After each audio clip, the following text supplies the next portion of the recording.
Welcome to a new episode of Live Healthy Longer and our exciting podcast series, Life, Past, Present, and Beyond. Are you aware of your past lives and how they affect who you are today? What about afterlife? Are you curious about what occurs after death? Is an existence in heaven really like many of us are led to believe? Or is there more to it than we know? You are about to discover new and exciting information as our host, Dr. Jim Polakof, seeks facts and misconceptions with a unique guest who has some surprising answers. This episode of Live Healthy Longer is supported by Amazon Books, who now offers such great reads as The Real You, Only Better, Love in the Pines, and Rebirth of Aaron O'Brien. Join me towards the end of this episode to tell you more about these books found on Amazon. Now it's time to join Dr. Jim Polakof as he leads us on a journey to the world of beyond.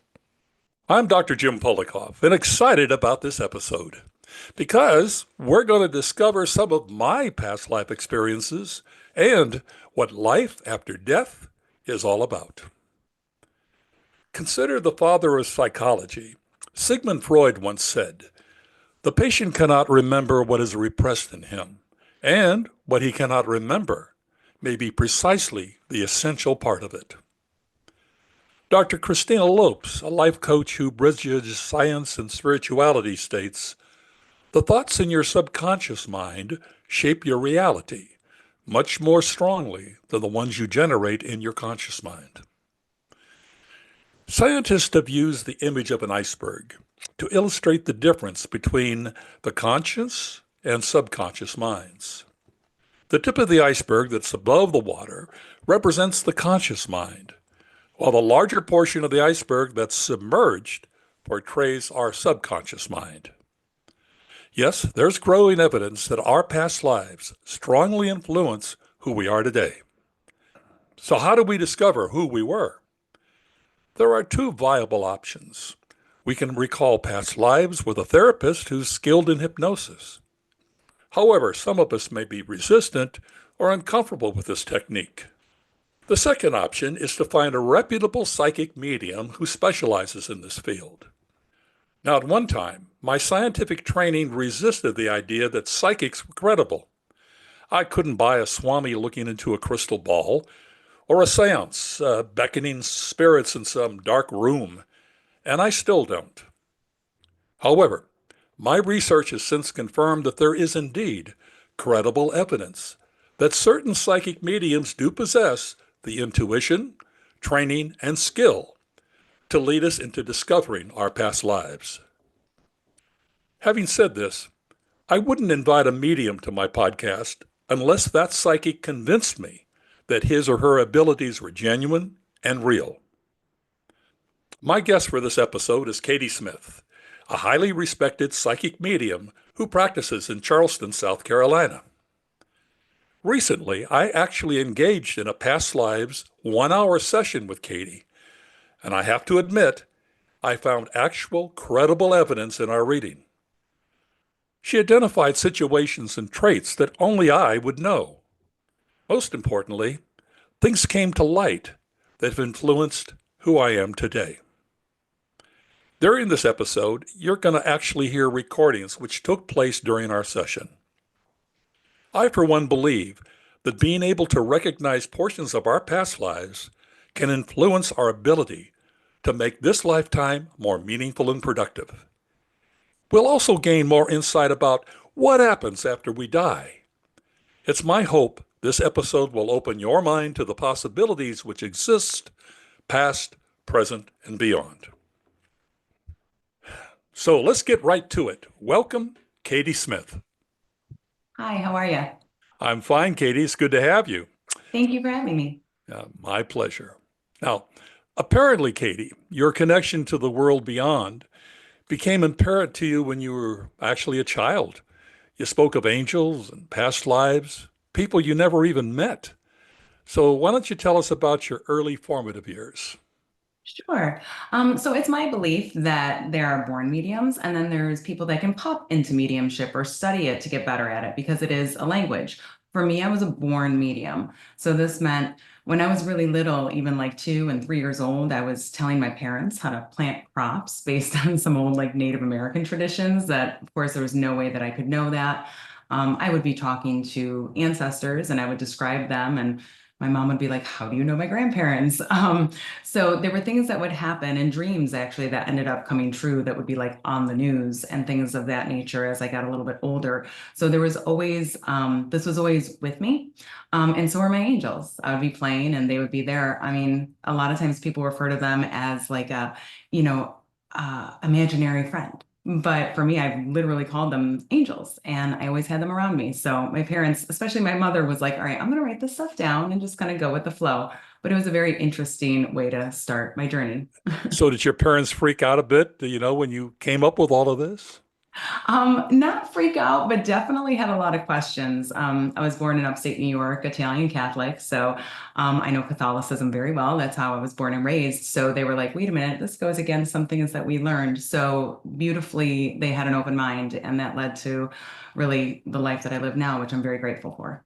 Oh, well, excellent. Now, you're known as a psychic medium, but you refer to yourself as a modern mystic, and your clients call you their spiritual advisor. So how does this all fit together? I have many names.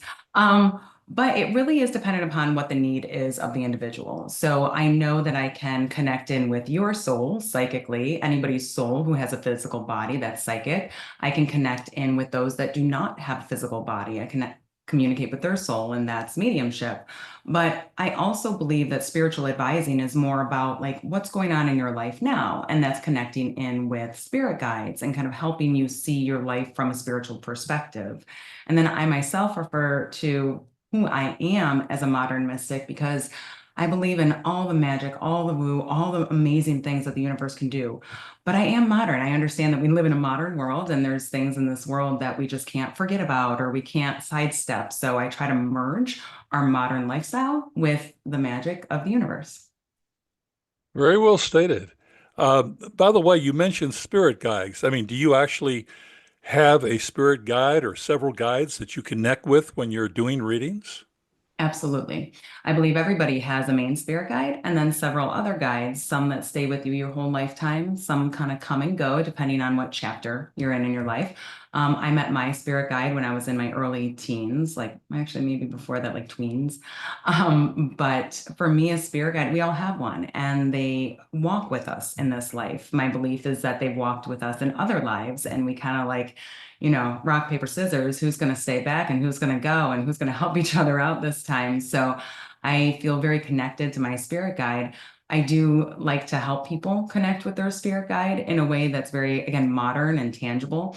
And again, spirit guides are just an energy, right? They're just a soul, but we give them what they look like in our mind's eye. So I always tell people I decided very young that my spirit guide was going to be really hot Native American guy, tattoos, no shirt. I mean, I don't know. That's how I envisioned him in my head. And who's to say Hi, so I'm you wrong? actually have an image of him. So when you communicate with your spirit guide, this image pops up. Is that it?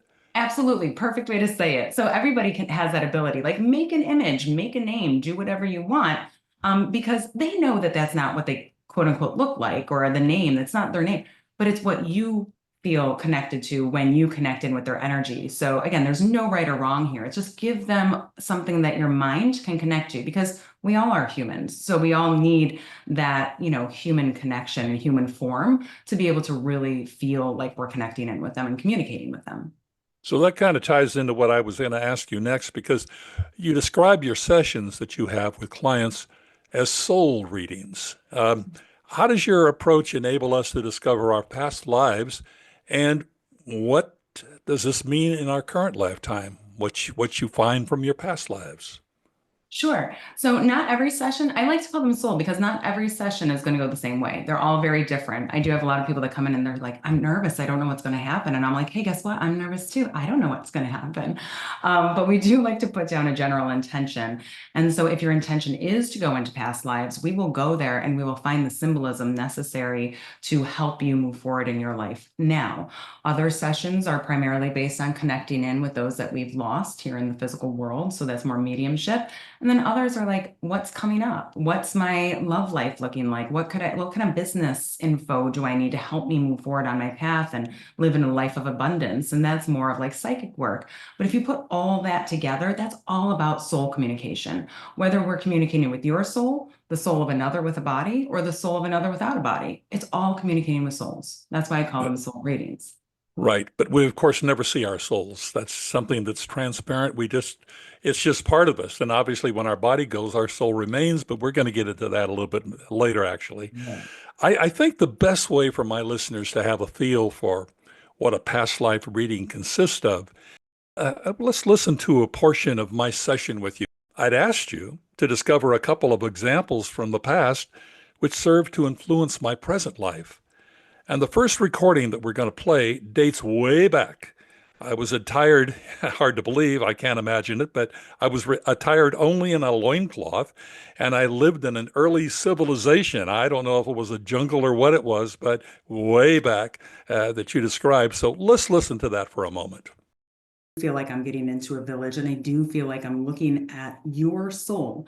Now it's your soul, but it's not your image because your image to me looks very much like I feel like you have darker skin and you do still resonate with being male, but it's very darker skin and male. And I do feel like I have like limited amount of clothes on. So that means to me like almost like loinclothy. So I know I'm very far back in time. But as I merge into him, and I do want to say him because he's definitely male, I feel as though your soul was in that body. And the fascinating part about it is I feel very much like a healer of like a village.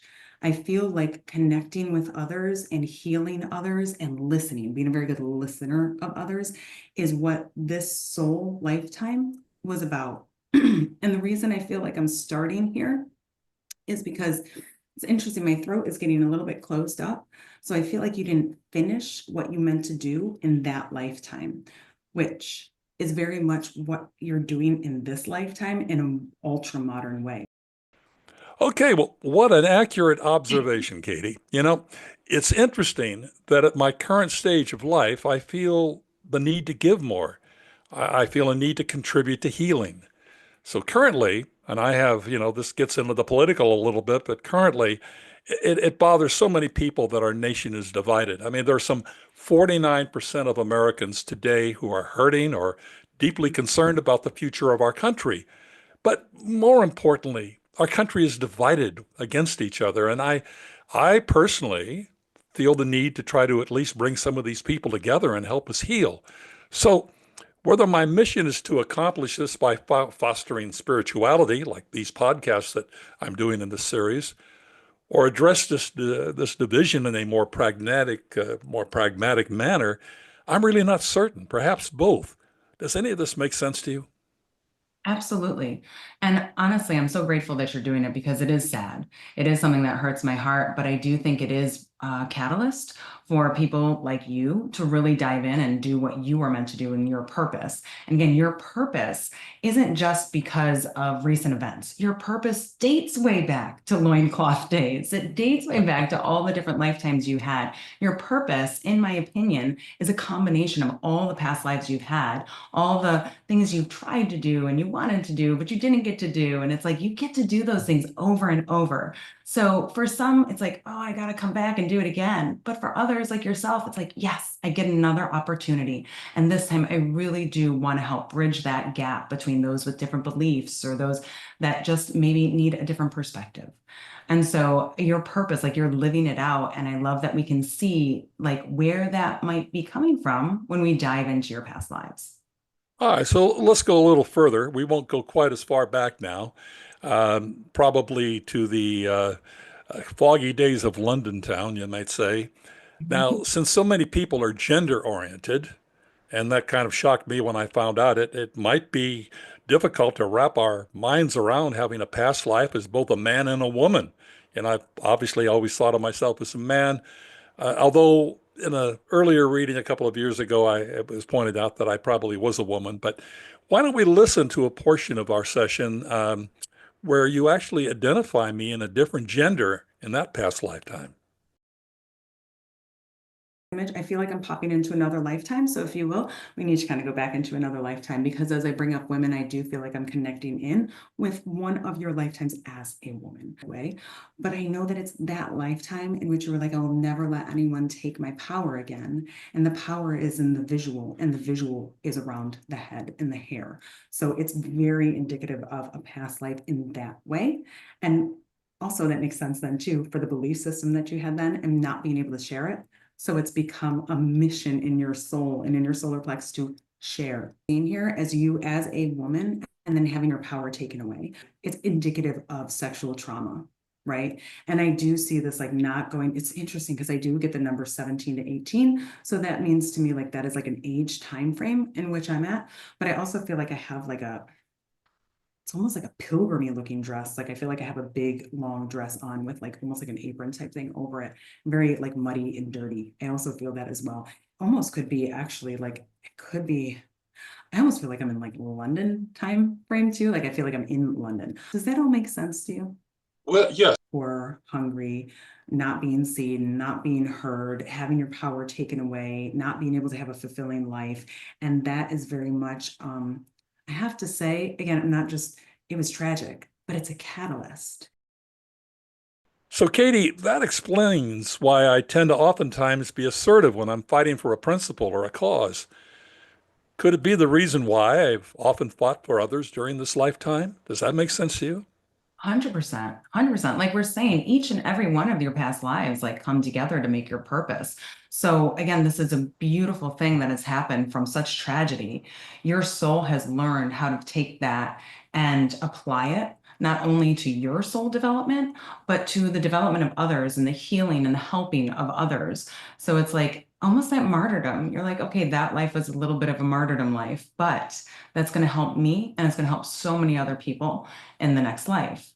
And quite honestly, that type of catalyst and that feeling can apply to our current lives too within it. Every time there's something negative or you feel like a martyr, it's like, how can we apply that and help our soul develop and then the souls of others? So you were doing exactly what, in my opinion, I believe our souls are meant to do here, is like spread love and spread healing. And for you, it's just a really strong need because you had a lifetime in which you really weren't able to do that. It was taken away from you.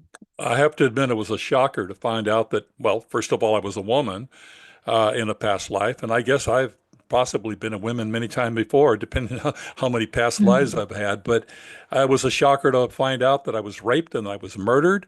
And that does shake you when you begin to think about it from a different gender perspective. But in any case, we've covered past lives, and what I'd like to really do is I'd like to get in and give our audience a little bit more clarity and talk about afterlife, meaning what really happens after we die. What's in your opinion, what's afterlife all about?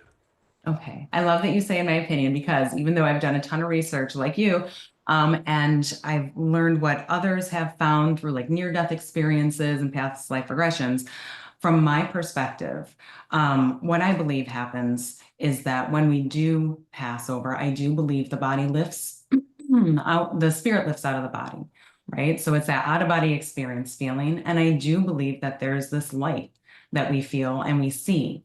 And when I say feel, I believe within that light is this feeling of like, excuse me, of absolute unity and peace and just this very calming feeling. And as we shift into this light, I do believe that there is a space where we all go, no matter what crime you've committed, no matter what your soul did in this lifetime. I do believe there is a plane in which we all exist. Our souls all go to this plane. Now, some souls, I believe, have to go to what I call spirit school. And in that experience, they have to, kind of go through a little bit more of a life review. We all have a life review. We see our lives from like the perspective of others. What did we make other people feel? How did we make other people feel? All these types of things. We have to review that and feel that.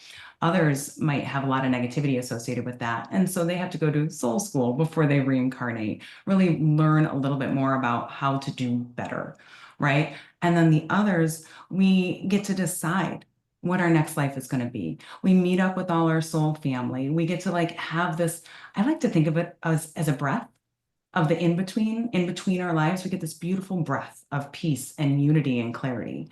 And it is also my belief, and this is a pretty big belief that I have because I've seen it since I was a young child. I believe there's like a library in this in-between world. And some I think refer to it as Akashic Records, and others refer to it, they literally say the library. That's how it's always looked to me, like kind of a Grecian temple and all this. And Hmm. go into that library, and that's where I feel like we meet with not only our soul family, but ascended masters, those who I believe maybe Jesus and Buddha, those that aren't going to reincarnate, in my opinion, because they've hit a very high level of soul understanding. And we meet them there and we learn. And it's So like we're these are actually our past life records then, right? That's what I believe. And the records of all the other people, all the other souls. So we can have, like, if we have questions, we can ask them. Now, this to me is all telepathic, right? I don't see any mouths moving when I was in my early childhood. And even now, when I feel I go there, I don't see in my mind's eye anybody speaking. It's all just a knowing, right? And it's like we can access anything and everything if we're open to it. And then after we do that, we come back together with those that we've lived lifetimes with before and decide, okay, what's this next one going to be like? What do I want my soul to work on this time? How do I want to help others this time? Um, and that's my belief. I believe there are angels there as well, and the ascended masters and our souls, but we're all generally in the same place and we can all access that. Does that make sense? Interesting. Now, you mentioned that you were raised a Catholic, an Italian Catholic, and I understand that because I'm half Italian and I was also raised a Catholic. And there are certain beliefs, and I sort of feel from what you've said that you don't have a strong belief there's actually a hell that is referred to so often, particularly in the Catholic Church when they talk about damnation and hell. And so I'm assuming that that's something that, in other words, people perhaps they have to spend a little bit more time. I think you mentioned in a spiritual school if they've done some really cruel things in their lifetime to others. But everybody ascends into the same plane, I think you're saying. And we're not going to be scorching where we're there. We're just going to be learning, right? Correct. And again, that's my belief from a lot of the readings that I've done as well. My God, universe, source, whatever you want to call it, my belief in that energy and where our vibration is within that energy has nothing to do with being scorched or being hurt or being damned. To me, that is something, again, that I believe it's more of a societal thing, not to get too into it, but it's control and it's fear-based. And that is not where I believe spirituality lives. I believe there is a peace and a unity and a vibration that we all have access to that has nothing to do with being damned for making a mistake. Oh, well, that makes a lot of sense. So, another question again, what I learned as a kid, I remember from catechism classes that basically we're going to be in the presence of God. And it's always been, I've tried to envision this. It just seems like, gee, are we just going to be floating around in the heavens? And I mean, what do we do during, I know that, afterlife is timeless, but what do we do? I mean, do we float around? Do we actually do some of the activities that we used to do in life itself?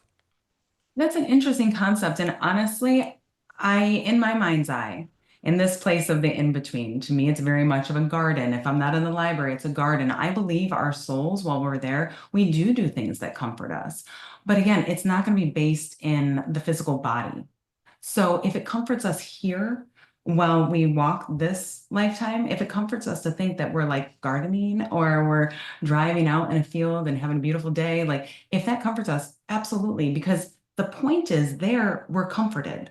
We're peaceful. Everything feels kind and gentle. So, however you want to envision that, it's yours. It's yours for the taking. There's this feeling of abundance within the universe and that vibrational energy and God and source. It's all available to you if you can imagine it. And so that goes into ideas of like manifestation here in the physical world as well. It's all out there. And honestly, quantum physics supports it as well. So that's a whole nother conversation, but it all intertwines.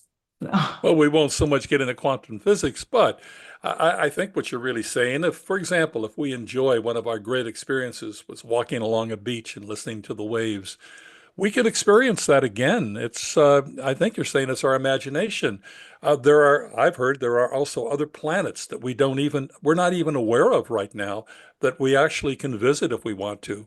I Yeah. don't know. These are things that that I've read about. I guess until we get there, we won't know for sure. But is that your perception?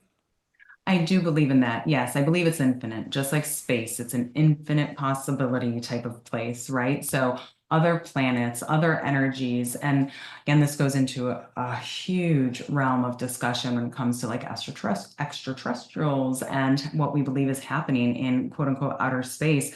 But again, I think our reach within this vibration and this plane, this in between, is so vast that it can be very difficult for us who only use about 10% of our brains to really totally comprehend.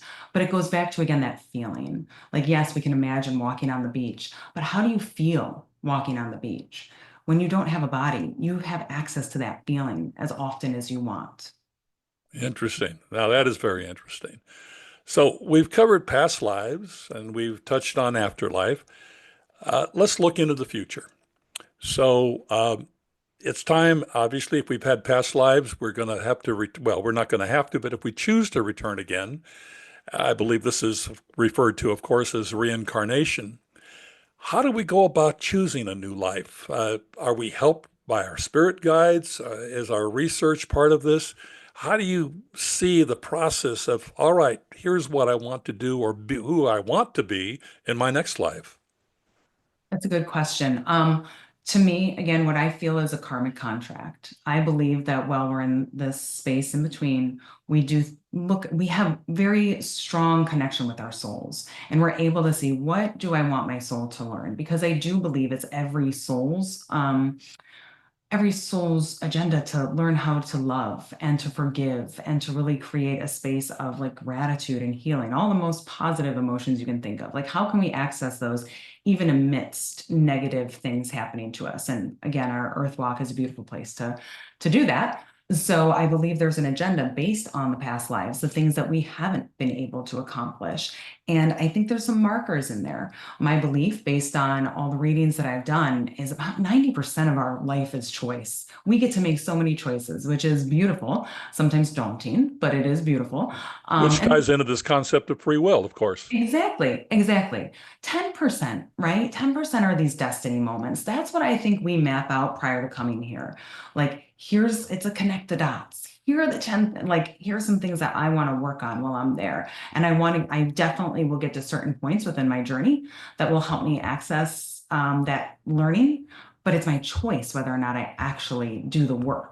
That's the thing too, is like, yes, we can map out what our life is going to look like, but due to choice and free will, we have to do the work too. There's an active energy involved in each life walk that will help our souls develop. So I do believe we do this in conjunction with what we learn in the library, discussions telepathically with ascended masters, and maybe a little sprinkle from the angels. And of course, those that we've walked our life with before, which we kind of call like our soul pod or our soul tribe.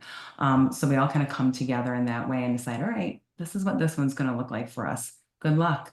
And I suppose I should have thrown this question in. I suppose we get to reunite with family members that we have missed that have passed on. And I think that's all part of it too. And I guess we work together, from what you've said, we work together as a team to decide, all right, here's where I want to go next. This is what I want to do. That is, of course, if you want to reincarnate, or I would imagine you could stay where you are if you're enjoying the spirit world. Absolutely. And those that enjoy the spirit world and want to stay where they are, they might end up being your spirit guide or somebody else's spirit guide. So again, even in this place, we have a choice. But it is definitely, it's a beautiful thing that we get the choice to come back and learn if we want to, and each time being able to develop more and more. Well, Katie, I've been so impressed with not only what you have to say during this interview, but also my sessions with you, which, boy, were they poignant. And I can't imagine that most of my listeners wouldn't want to find out how to contact you. So let's talk a little bit about accessing your services that you offer. namely identifying past lives, for example, what our mission is going to be in this lifetime, discovering these things. Now, you're in Charleston, South Carolina, and obviously people in Charleston who are listening to this podcast can access you directly, in-person readings, obviously. But, Absolutely. our session was hundreds of miles apart. We did it online and we did it via Zoom. So people connect with you directly, just I guess just about from anywhere. So tell us about how we should reach you and how someone should prepare for a session with you. Absolutely. Thank you. So I do have a website, which I'm sure will be linked in here, but I go by the name of Katie O Soul. It was kind of a joke way back, but it's stuck. And so now everybody knows me as Katie O Soul. But that is my website, and that is also my Instagram. And you can book online through my website for a session. And again, everybody always wonders, they're like, what session should I get? Soul reading is basically going to cover anything. We can discuss and we can tailor it to your needs. I do also offer some other things. And if you have questions about those, please just message me through my website, but also on Instagram. You're more than welcome to message me that way as well. And I will get back to you and we can set up a time that works best for you. So all of this is going to be found on your website. I'm going to repeat it. Of course, we're going to repeat it later in this podcast as well. But your website is katieosoul.com. Katie, because we sometimes spell it different ways, but Katie is spelled Katie, and then you add the letter O and the word soul, and you've got katieosoul.com, correct? Correct. There you go. And then also, most of my listeners know that you can come to my website, which is jamespolakof.com. We're going to be repeating that again. But we'll have links on my website to Katie Smith, and they're going to be published for all of you to see, just in case you don't write it down now for whatever reason. But Katie, thanks so much for joining us. This has been very enlightening. I really appreciate your time, but also what you've been able to share with us. Thank you so much for having me. This means the world to me, and I'm happy to be part of what you are trying to do in this lifetime, and you're doing a great job of it. So thank you. Well, thank you so much. It's my pleasure. I'm going to be right back after this message with my take on past lives. You can discover more about Katie Smith at her website, katieosoul.com. That's Katie, Katie, add the letter O and the word soul, Soul, katieosoul.com. You can also find out more about Katie Smith on our website, jamespolakof.com, where many podcasts and blogs are found, along with healthy living information. Now, here are some great books you can find on Amazon. We'll begin with Dr. James Polakof's new book, which has received rave reviews, Live Healthy Longer with Dr. Jim. This terrific, fact-filled read unlocks secrets to longevity and how your life with a loved one can become more intimate. Again, that title is Live Healthy Longer with Dr. Jim. And be sure to add Dr. Jim to the Live Healthy Longer so you can find it easily on Amazon. And here's a hot new title on Amazon, Ignite Your Inner Flame. It is written by none other than Dr. Gloria Polakof. And when I say hot, ooh, do I mean it is hot. Believe me, it's a good read. Again, that's Ignite Your Inner Flame. If you are interested in plastic surgery, The Real You Only Better is a must read. This book empowers women to stand up for their true inner beauty and to choose cosmetic procedures that will fulfill their promise. And if it's a romantic novel you're after, Love in the Pines is filled with fun and passion. These 4 terrific books are found at Amazon.com. You can also visit our website, jamespolakof.com, for more information. That's James, Polakof.com. Now back to Dr. Jim with his take on past lives and afterlife. I once again want to thank Katie Smith for providing some excellent insight about our past lives and what takes place in afterlife. Now, it's my time to relate my take on the importance of discovering your past life experiences. Perhaps I personally serve as a good example. I've often wondered where my passion to make a positive difference in this lifetime comes from. Katie was able to zero in on 2 past life experiences which could explain this. Going back to the ancient civilization, even though I had a desire to help others, my activities were limited. That made sense. And then, being molested and violently murdered as a woman in London could well explain my determination not to be subjugated in other lifetimes. In any case, I encourage you to read my blog, How Your Past Life Experiences Shape Who You Are Today. Simply visit our website, jamespolakof.com, to discover scientific evidence and solutions. And remember that a new episode of Live Healthy Longer is available each and every Wednesday. There are more episodes to enjoy in our series, Life, Past, Present, and Beyond. So plan to tune in every Wednesday for new podcast episodes that just might blow your mind. This is Dr. Jim Polakof. Thanks for joining us, and I wish you a healthy, happy, long life.